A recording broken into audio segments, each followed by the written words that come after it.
I was standing in my backyard in Richmond, Virginia, watching the November sun cast long shadows across the freshly mowed lawn when my son Jacob approached me. He was holding his phone, scrolling through something that seemed to have caught his attention. It was Veterans Day, and the air carried that crisp autumn chill that always reminded me of morning formations back in my army days. "Dad," Jacob said, his voice carrying that careful tone he used when he wanted to ask something serious. "I was reading about military recognition ceremonies online, and I have to ask you something." I turned to face him, setting down the rake I'd been using to gather the fallen leaves.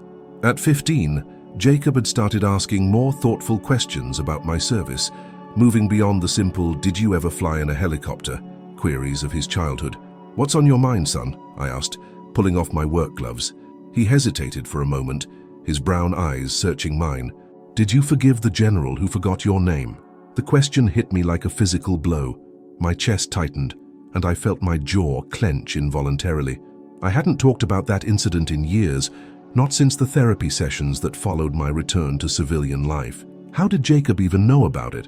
"Where did you hear about that?" I managed to ask, my voice steadier than I felt. "Mom mentioned it once, a couple years ago," he admitted, pocketing his phone. "She didn't give me details, just said that something happened during an award ceremony that really hurt you. I've been curious ever since, but I didn't want to bring it up until I felt like I could understand it better." I looked at my son, really looked at him, and saw the maturity that had been gradually replacing the boy I once knew. He deserved the truth, or at least my version of it. I gestured toward the back porch, where two weathered Adirondack chairs sat facing the yard. "Sit down," I said. "This is going to take a while." As we settled into the chairs, I felt the weight of 12 years pressing down on me. The incident Jacob was asking about had happened in 2013 at Forward Operating Base Warrior in Afghanistan. I'd been a staff sergeant then, leading a squad of incredibly brave soldiers through one of the most dangerous regions in Kunar province. "We were conducting regular patrols," I began, my eyes fixed on the distant tree line at the edge of our property. "Our mission was to establish relationships with local village elders and gather intelligence on Taliban movements in the area. It was dangerous work, Jacob. Every patrol could be your last." I could see Jacob lean forward slightly, his full attention on me now. "One day in March, we received intel about a possible Taliban weapons cache in a village about 10 clicks from our base. My squad was tasked with the patrol. We had 8 men, including myself. Thompson, Rodriguez, Chen, Williams, Anderson, Mitchell, and Davis. I remember every single one of their names. The memory was playing in my mind like a film I'd watched 1,000 times. The dust, the heat, the constant vigilance as we moved through the narrow village streets. "We found the cache," I continued, my voice dropping lower, "hidden in a compound on the eastern edge of the village. But we also found something we weren't expecting. 3 Taliban fighters were guarding it, and they weren't about to let us walk away with their weapons." Jacob's eyes widened slightly, but he remained silent, letting me tell the story at my own pace. The firefight lasted maybe 10 minutes, but it felt like hours. Rodriguez took a round to the shoulder, Chen was hit in the leg, and Thompson, my point man, the guy who'd been with me through 2 deployments, he took 3 rounds to the chest.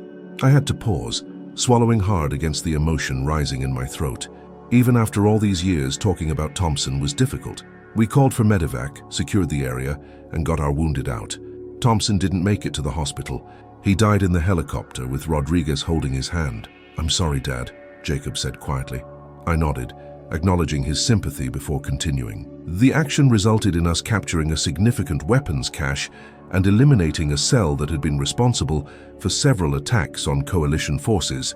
Command deemed it worthy of recognition. 2 months later, they organized a formal ceremony at Bagram Airfield. I was being awarded the Bronze Star with Valor, and my squad members were receiving various commendations.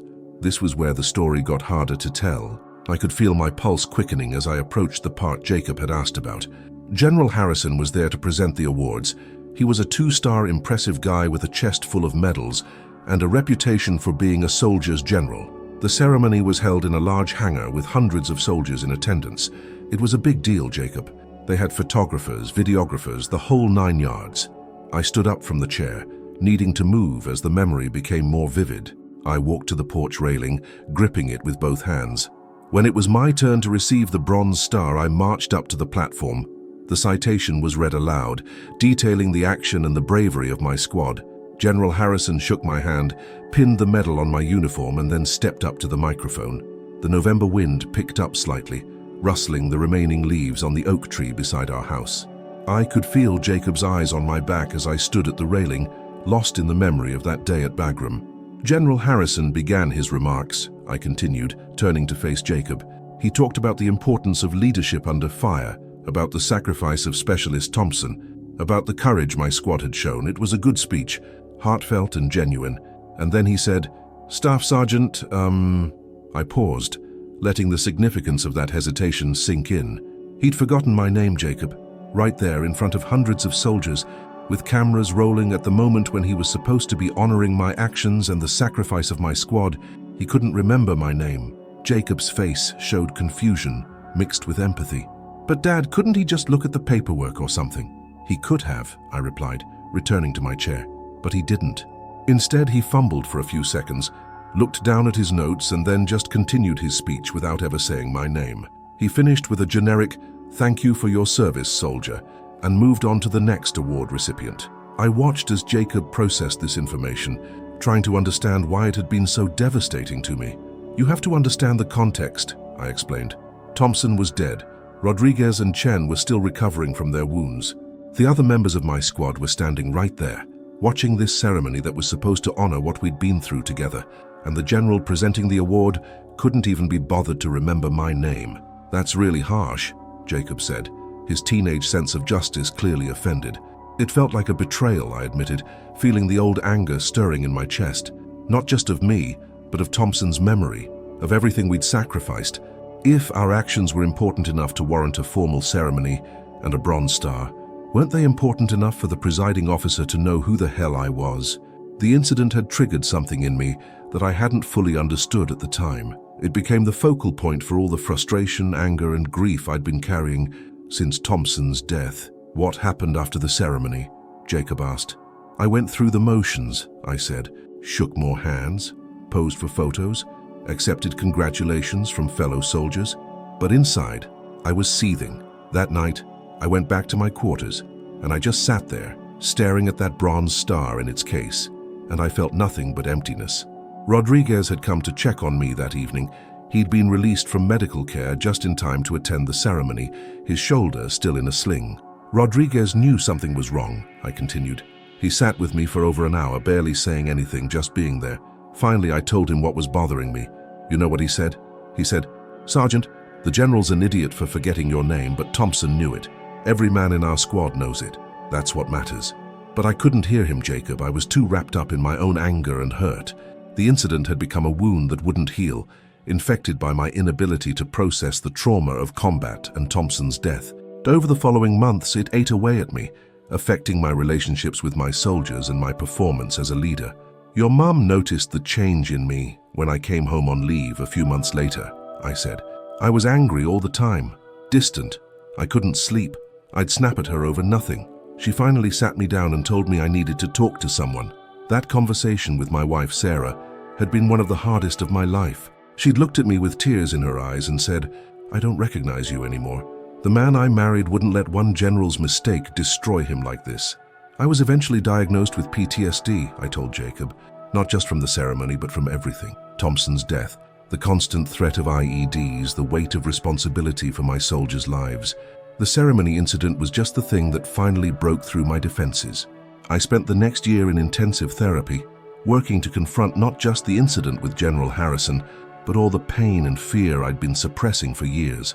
The afternoon was growing cooler, and I could see Sarah through the kitchen window, preparing an early dinner for Veterans Day. She glanced out at us occasionally, probably wondering if I was okay talking about all this with Jacob. "The therapy helped," I said, "but understanding something intellectually and feeling it emotionally are two different things." I still carried anger toward General Harrison. About 3 years after the ceremony, in 2016, I learned that General Harrison had retired from active duty and was living in Alexandria, Virginia, just a few hours from our home in Richmond. I actually drove up there once, I admitted to Jacob. I had his address. I sat in my truck outside his house for almost 2 hours, trying to work up the courage to knock on his door. "Did you?" Jacob asked, clearly invested in the story now. "No," I said, shaking my head, because while I was sitting there, I saw him come out of his house, He was older, moving more slowly than I remembered. He was carrying groceries and he struggled a bit getting them out of his car. And I watched him drop a bag, oranges rolling everywhere, and he just stood there for a moment looking at them with this exhausted expression on his face. Something about that moment had pierced through my anger. This wasn't the imposing two-star general from the ceremony. This was just a man, probably dealing with his own struggles and regrets. A neighbor came over to help him, I continued. They talked for a few minutes, and even from my truck, I could see he was grateful for her help. And I realized something, Jacob. Holding on to my anger was only hurting me. It wasn't affecting him at all. I'd driven home that day without ever getting out of my truck, but something had shifted in me. The burning need for confrontation had cooled into something more contemplative. That's when I started thinking seriously about forgiveness, I said. Not because he deserved it, or because what he did was okay, but because I needed to let it go for my own peace of mind. Jacob was quiet for a moment before asking, "But how do you forgive someone for something like that, especially when they don't even know they need to be forgiven?" "That's the thing about forgiveness," I replied. "It's not really about the other person at all. It's about releasing yourself from the burden of anger and resentment. My therapist used to say that holding on to anger is like drinking poison and expecting the other person to die." I told Jacob about the turning point that came during a Veterans Day ceremony in 2017. 4 years after the original incident, I'd been invited to speak at a local high school about my service.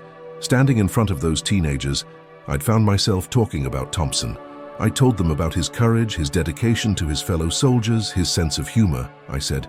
And as I was speaking, I realized that I was honoring Thompson's memory in a way that mattered more than any ceremony ever could. I was keeping his story alive. After that presentation, a young man had approached me. He'd been shy, nervous, but determined to speak with me.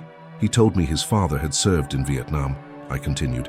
Said his dad never talked about his experiences, that he died a few years earlier, still carrying whatever trauma he'd endured. This kid looked me in the eyes and said, "Thank you for being willing to share your story. I wish my dad had been able to do the same." That encounter had crystallized something for me. By holding on to my anger at General Harrison, I was letting one moment define my entire service experience. So to answer your original question, I said, yes, I forgave General Harrison. But more importantly, I forgave myself for taking so long to do it, for letting it consume me, for almost letting it destroy my relationships and my peace of mind. The sun was starting to dip toward the horizon, painting the Virginia sky in shades of orange and purple. Sarah had come out onto the porch with 2 mugs of hot chocolate for us. "Thanks, Mom," Jacob said, accepting the warm mug gratefully. Sarah touched my shoulder gently before heading back inside, a small gesture that spoke volumes about the journey we'd been on together. "There's something else you should know," I said to Jacob. "About 5 years ago, I did eventually reach out to General Harrison, not in anger but with genuine curiosity." Jacob looked surprised. "What happened?" "I sent him a letter," I explained. I identified myself, described the ceremony, and asked him if he remembered it. I also told him that I'd struggled with what happened but had worked through it. I debated for weeks about whether to send that letter, but I'd finally decided that I needed to take this last step for myself. He responded about 3 weeks later, I continued. It was a handwritten letter, 5 pages long. He told me that he did remember the ceremony, though not the specific moment of forgetting my name. But he remembered me because afterward, someone on his staff had mentioned it to him. According to the general's letter, he'd been mortified at the time, but had convinced himself it was a small mistake that I probably hadn't even noticed. But he said it bothered him, I told Jacob. He wrote that over the years, he'd thought about it occasionally, wondering if it had affected me, hoping it hadn't. When he received my letter, he was relieved to finally have the chance to apologize. General Harrison's letter had included a genuine apology, an acknowledgement that his forgetfulness had been disrespectful. He'd also written about the burden of command and his own regrets about times he'd fallen short. "Did that make you feel better?" Jacob asked. "In a way," I said honestly. But by that point I'd already done the work of forgiveness. His apology was nice, but I didn't need it anymore. I'd learned that waiting for someone else to make things right is giving them power over your peace of mind. Jacob was quiet for a long moment, processing everything I'd shared. The neighborhood was settling into evening, lights coming on in windows, the sounds of families gathering for Veterans Day dinners. "Dad," Jacob finally said, "I'm proud of you, not just for what you did in Afghanistan, but for how you handled all of this." His words meant more to me than I could express. I reached over and squeezed his shoulder. "You know what I learned through all of this," I said. "That forgiveness isn't weakness. It's one of the strongest things you can do. It takes courage to let go of anger, to choose peace over revenge." I told Jacob about how the experience had changed my approach to life. I'd become more patient, more understanding of people's mistakes and limitations. I'd learned to assume good intentions unless proven otherwise. "General Harrison didn't forget my name because he didn't care," I explained. "He forgot it because he was human, overwhelmed by responsibilities, probably dealing with his own stress and trauma. Understanding that freed me from the prison of my own resentment." As we sat there in the gathering darkness, I thought about Thompson and wondered what he would have made of all this. I like to think he would have understood. "I visit Thompson's grave every year," I told Jacob, "on the anniversary of his death, and I tell him about my life, about you and your sister, about the man I've become." Jacob nodded, wiping at his eyes. "Can I come with you next time?" "I'd like that," I said, feeling a swell of emotion in my chest. I'd like that a lot. Sarah called us in for dinner, and as we stood to go inside, Jacob stopped me with a hand on my arm. "Dad, one more question," he said. "Do you still have the Bronze Star?" "I do," I replied. "It's in a display case in my office. Want to see it?" We went inside together. In my office, I took down the case and opened it, showing Jacob the medal I'd once thought was worthless. "It means something different to me now," I explained. "Not because of the recognition from the Army, or even because of General Harrison's presentation. It means something because of what it represents. The bond between soldiers, the sacrifice of good people like Thompson, the strength we find in each other during the darkest times." Jacob held the case carefully, studying the medal in the soft light of my office lamp. "It's beautiful," he said quietly. "What makes it beautiful," I said, "isn't the metal or the ribbon. It's the story behind it, the people who were part of that story, and the lessons learned along the way, including the lesson about forgiveness." As we headed to the dining room where Sarah and Jacob's younger sister Emma were waiting, I felt a deep sense of gratitude. Gratitude for my family, for the opportunity to share my story, for the healing that had taken place over the years. Veterans Day had taken on a new meaning for me. It wasn't just about honoring those who served. It was about acknowledging the full complexity of that service, the physical wounds and the invisible ones, the moments of heroism and the moments of very human failure. Over dinner, Emma asked me to tell her about my time in the Army, and I found myself sharing stories I hadn't thought about in years, good memories that had been overshadowed for so long by the pain. "To all veterans," Sarah said, raising her glass in a toast, "and to those who love them through the hard times." We clinked glasses, and I felt a peace I hadn't known was possible 12 years ago when I'd stood on that platform at Bagram, hurt and angry. I'd learned that being remembered wasn't about someone saying your name at a ceremony. It was about living a life that honored the values you'd fought for, about being present for the people who mattered, about having the courage to forgive and move forward. Later that night, I stood in my office looking at the Bronze Star one more time. Tomorrow I would wake up, go to work, live my life as a civilian, but I would carry with me the lessons of that time, refined by struggle and clarified by forgiveness. General Harrison had forgotten my name, but I had not forgotten who I was or what I stood for. And in the end, that was all that really mattered.